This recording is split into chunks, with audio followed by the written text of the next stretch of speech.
हाय दोस्तों, आपका फिर से मेरे YouTube चैनल सुगम संगम पर स्वागत है।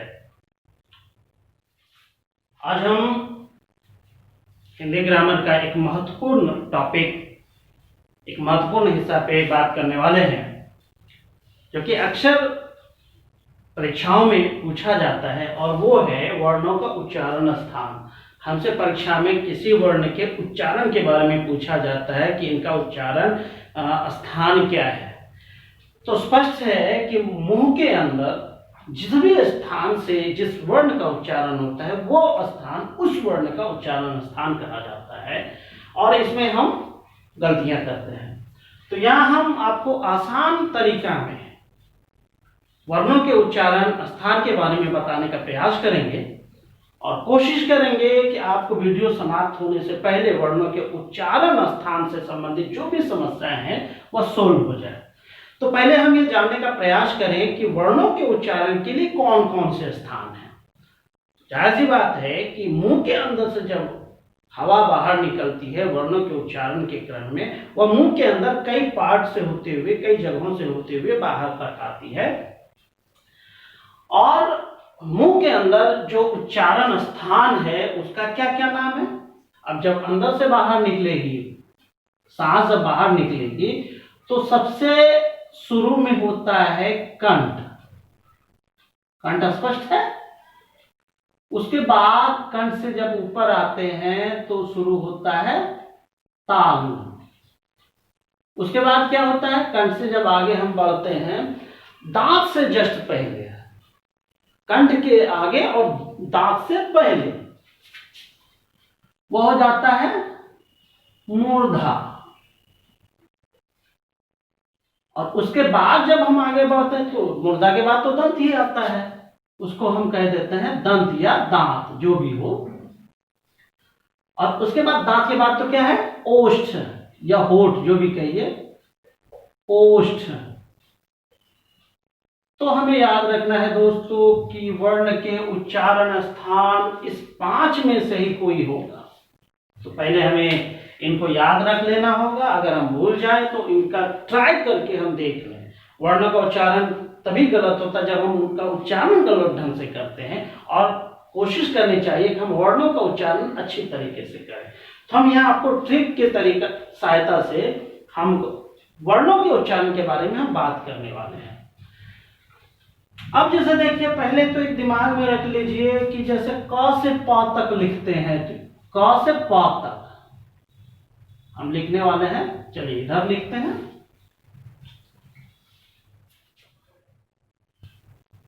कवर के बाद क्या होता है, चवर। चवर के बाद क्या होता है, टवर। टवर के बाद तवर। उसके बाद पवर। हमने पिछले वीडियो में भी इस पे बात किया था। अब हम नीचे से चलेंगे। जब अंदर से सांस बाहर निकली तो पहले कहां लड़ेगा, कंठ में। उसके बाद कंठ के बाद कहां आते हैं, तालु में। उसके बाद कहां आते हैं, मूर्धा में। उसके बाद कहां आते हैं, दंत में। उसके बाद कहां आते हैं, ओष्ठ में। तो ये वर्ग है, कवर्ग, चवर्ग, टवर्ग, तवर्ग, पवर्ग। इस तरह 25 वर्णों का उच्चारण स्थान स्पष्ट हो जाना चाहिए। क, ख, ग, घ, ङ का उच्चारण कंठ से होगा। क से कंठ भी होता है, तो ये भी आप ट्रिक बना सकते हैं। क से कंठ, कवर का उच्चारण कंठ से होगा। उसी तरह चवर्ग आता है, च का उच्चारण तालु से होता है, मतलब एक एक स्टेप आप आगे बढ़ाते जाइए। चवर का उच्चारण तालु से होगा। टवर का उच्चारण उसी तरह मूर्धा से होगा। एक स्टेप बाय स्टेप बढ़ते जाएंगे, आपका क्लियर होते जाएगा। तो इस तरह मेरा मानना है कि 25 वर्णों का उच्चारण आपका स्पष्ट हो जाना चाहिए। अब इसके बाद हम आगे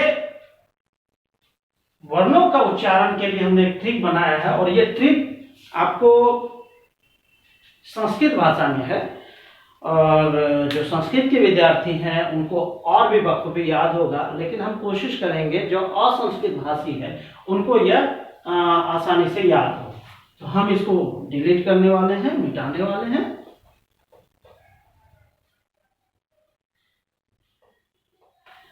हमने ये बनाया है पहला सूत्र, इसको नाम दे दीजिए आप सूत्र।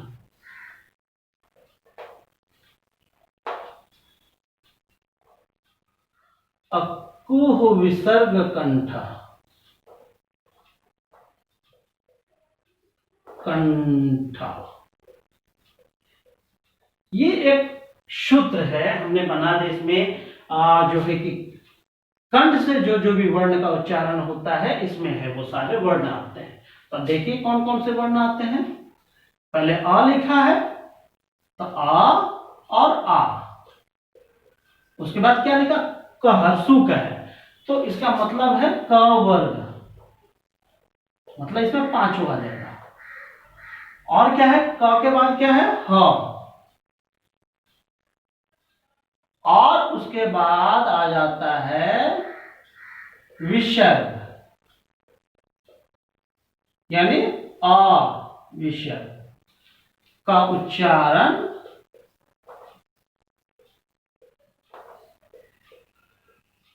कहां से होगा, कंठ से। स्पष्ट हो जाना चाहिए। अकुह विसर्ग कंठ, अ आ कवर ह और विसर्ग का उच्चारण कंठ से होगा। कंठ से बस इतना ही वर्ण का उच्चारण होता है। अब हम आते हैं सूत्र नंबर 2। क खत्म होने के बाद किस पे आ रहे थे हम, चवर्ग पे। च का उच्चारण किससे हो रहा है, तालु से। अब देखिए कि तालु से और कौन कौन से वर्ण का उच्चारण होता है, तो देख लीजिए। इचु यशा नाम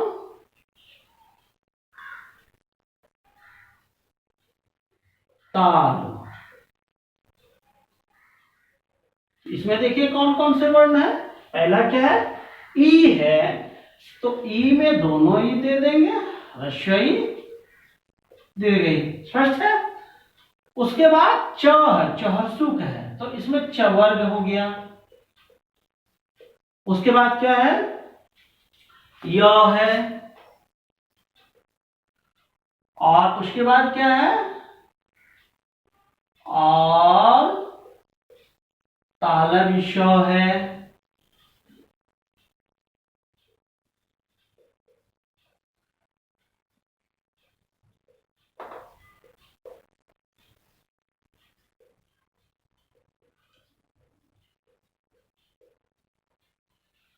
हाँ, तो देख लीजिए कि तालों से किन किन वर्णों का उच्चारण होता है उनके लिए ठीक है। इचु यशा नाम तालु, ई है तो हर्षई दीर्घई हो गया, यह है तो यह हो गया, चहर्षुक है तो च है तो चवर्ग हो गया, यह है तो यह भी आ गया। तालव्य श है तो तालव्य श तो नाम से ही स्पष्ट है, तालव तालु। अब 3 स है, हम बताना भूल गए उधर। श है, एक है तालव्य श, एक है मूर्धन्य श, एक है दंत स। तो इसके नाम से यह स्पष्ट है, तालव्य श होगा तालु से, मूर्धन्य स होगा मूर्धा से, दंत स होगा दंत से।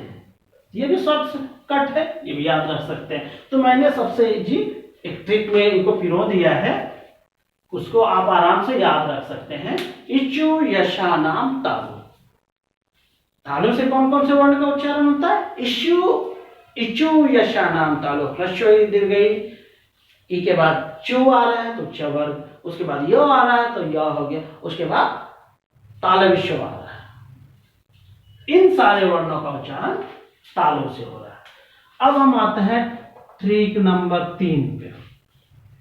च के बाद कौन सा वर्ण आ रहा था, ट, तो ट का इस तरह करेंगे, री टू रशा नाम, री टू रशा नाम मूर्धा, मतलब री है तो री कर देते हैं। उसके बाद क्या, टू है, जिसको क्या कहेंगे, ट वर्ग, मतलब टा ठा डा ढा ना टा। उसके बाद क्या है र, और क्या है भाई, और मूर्धन्य स है का उच्चारण। अब हम इनको मिटाएंगे, इधर का उच्चारण कहां से हो रहा है, मूर्धा से।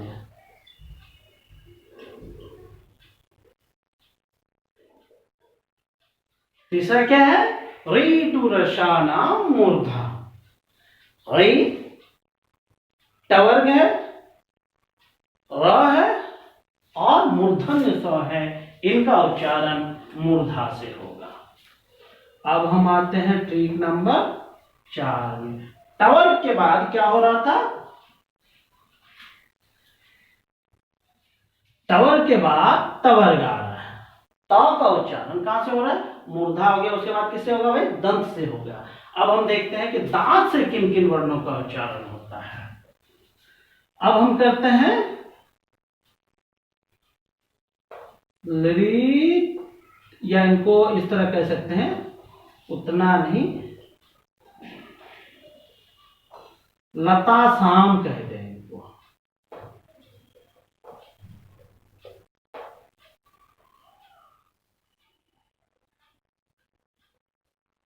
लता शाम दंत। ल है तो ल इसमें लिख दीजिए, तवर्ग ता है, तवर्ग लिख दीजिए। उसके बाद क्या, सा है, स लिख दीजिए, इसमें और लिख दें, और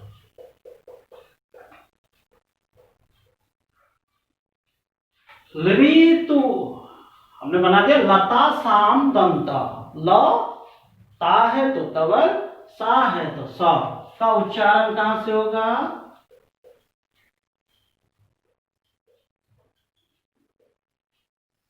उच्चारण दंत से होगा। ठीक है। अब हम आते हैं 5। दांत के बाद और कौन सा बच जाता है उच्चारण स्थान, आप यहां भी ध्यान दीजिए। कंठ हो गया, तालु हो गया, मूर्धा हो गया, दंत हो गया, अब कौन बच गया, ओष्ठ। अब ओष्ठ में देख लीजिए, ओष्ठ से जितने वर्णों का उच्चारण होता है उनको एक सूत्र में पिरोया गया है। वो कौन है, उप ओष्ठ। इनको देख लीजिए, क्या है, हर्षौ लिखा है, इसमें हो जाएगा हर्षौ और दीर्घौ। उसके बाद क्या है, तथा कर दीजिए, प वर्ग का उच्चारण ओष्ठ से।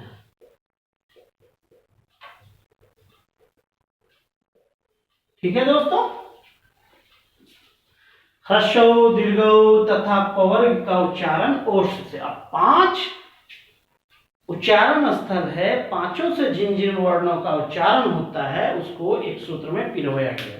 पहले हम इन पांचों का एक बार रिवीजन करेंगे। अकहु विसर्ग कंठ, अ आ कवर्ग, ह और विसर्ग का उच्चारण कंठ से होता है। अ आ कवर्ग, ह और विसर्ग का उच्चारण कंठ से होगा। दूसरा क्या आता है, कंठ से ऊपर चलिए, तालु होता है। तो उसका ट्रिक बना है इचु यशाना तालु। ई है ह्रस्वई दीर्घई चवर्ग या तालव्य का उच्चारण तालु से होगा। उसके बाद मूर्धा आता है, री टू रसाना मूर्धा। री टवर्ग र और मूर्धन्य सौ का उच्चारण मूर्धा से होगा। उसके बाद हम आते हैं दंत पे, लृतु लसानाम दंत। ल तवर्ग का उच्चारण, सॉरी, ल तवर्ग और स का उच्चारण, दंत स का उच्चारण दंत से होता है। और उसके बाद ओष्ठ बचता है, सबसे बाहरी हिस्सा बचता है, होंठ जिसे कहते हैं। उप ओष्ठ, ह्रस्व, दीर्घव और पवर्ग का उच्चारण ओष्ठ से होता है। तो मेरा विश्वास है कि आपको करीब करीब याद हो गया होगा। अब हम आते हैं, कुछ वर्ण है हिंदी में जिनका उच्चारण एक से अधिक उच्चारण स्थान से होता है, और वो कौन कौन सा है उनको हम जानने का प्रयास करेंगे। उसके लिए पहले आप इन्हें चाहें तो स्क्रीनशॉट ले लें, चाहें तो लिख लें, उनके बाद हम नेक्स्ट लिखेंगे।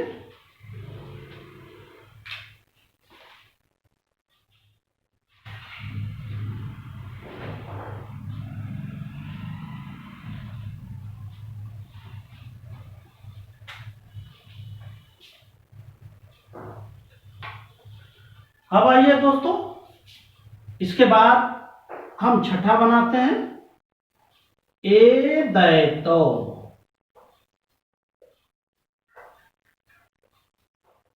कंठ तालु। स्पष्ट है? ए दैतो मतलब ए और ऐ इसी में हो जाएगा। ए जो लिखा है उसमें दोनों आ जाएगा, ए और ऐ का।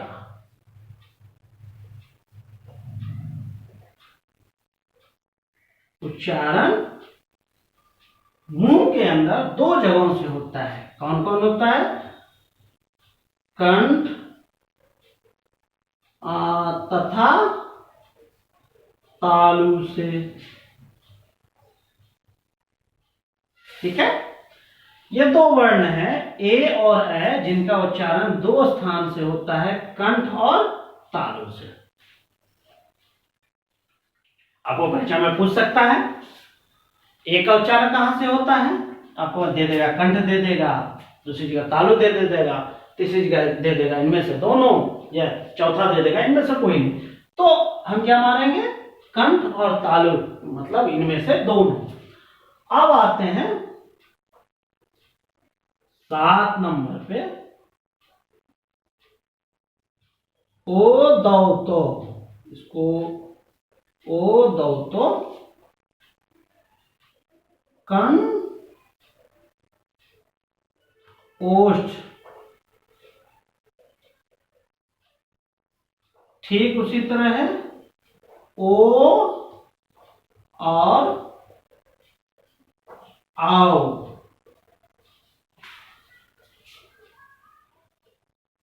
का उच्चारण कहां से होता है? कंठ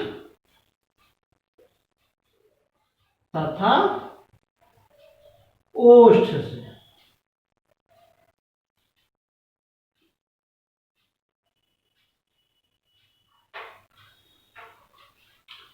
ओ दो तो कंठोष्ठ मतलब ओ है और आओ है, दोनों इसमें आ गया। उसका उच्चारण कंठ और ओष्ठ से होता है। एक और है ट्रिक, वो बच गया है इसमें।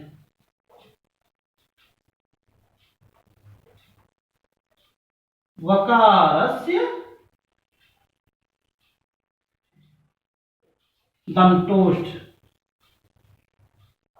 दंतोष्ठ इसका बन जाएगा वो का उच्चारण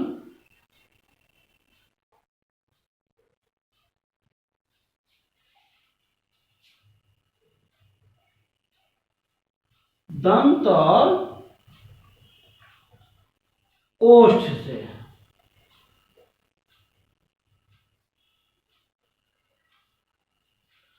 तो वो का उच्चारण कहां से हुआ दोस्तों? दंत और ओष्ठ से। यहां तक तो 1 से लेकर 5 तक में ज्यादा दिक्कत नहीं होनी चाहिए, 6 और 7 में भी ज्यादा दिक्कत नहीं होनी चाहिए। ए दे तो ए और ऐ का उच्चारण कंठ और तालु से होता है। ओ और आओ का उच्चारण कंठ और ओष्ठ से होता है। वो का उच्चारण दंत और ओष्ठ से होता है।